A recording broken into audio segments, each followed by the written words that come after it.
सीमा पर लड़ने वाले, सीमा पर लड़ने वाले, सीमा पर लड़ने वाले, तुझे प्रणाम, तुझे प्रणाम, तुझे प्रणाम।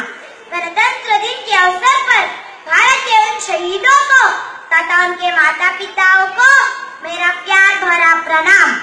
मंच पर उपस्थित और यहाँ उपस्थित सभी को मेरा प्यार भरा प्रणाम। गणतंत्र दिन के उपलक्ष्य में मैं पूर्वा आज आपके सामने दो शब्द बोलने जा रही हूँ। हम सभी को पता है आज हमारा गणतंत्र दिवस है, लेकिन इस दिन के पीछे बहुत बड़ा इतिहास है।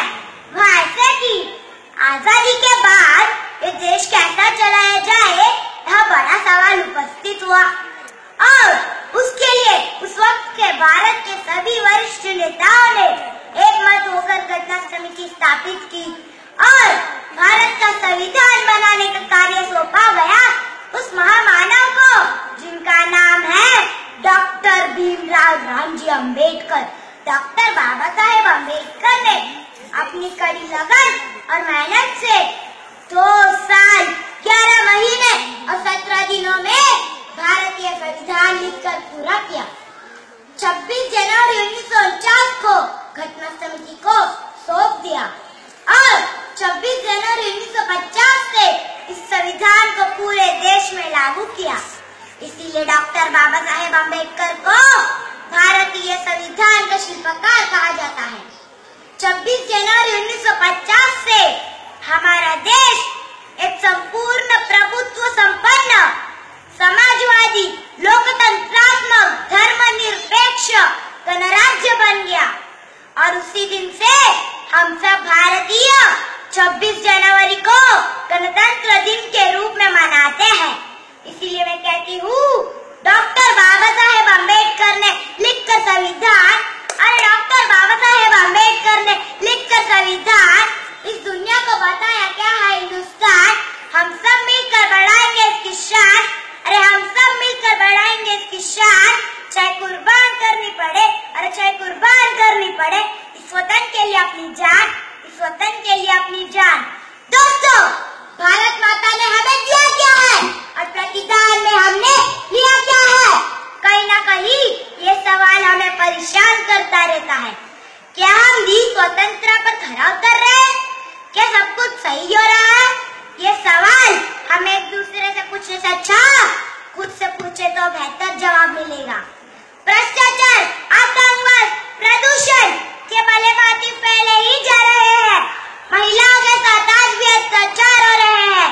करोड़ों भारतवासी आज भी भूखे सोते हैं। लाखों लोग आज भी भूखे मरते हैं। बच्चे जो स्कूल में जाना चाहिए आज वो काम पर जा रहे हैं। आज हमें सोचने का समय आ गया है, लेकिन आज हमारी इच्छा इतनी बढ़ गई है कि खुद को छोड़ो दूसरों के बारे में सोचने का समय ही नहीं है हमारे पास।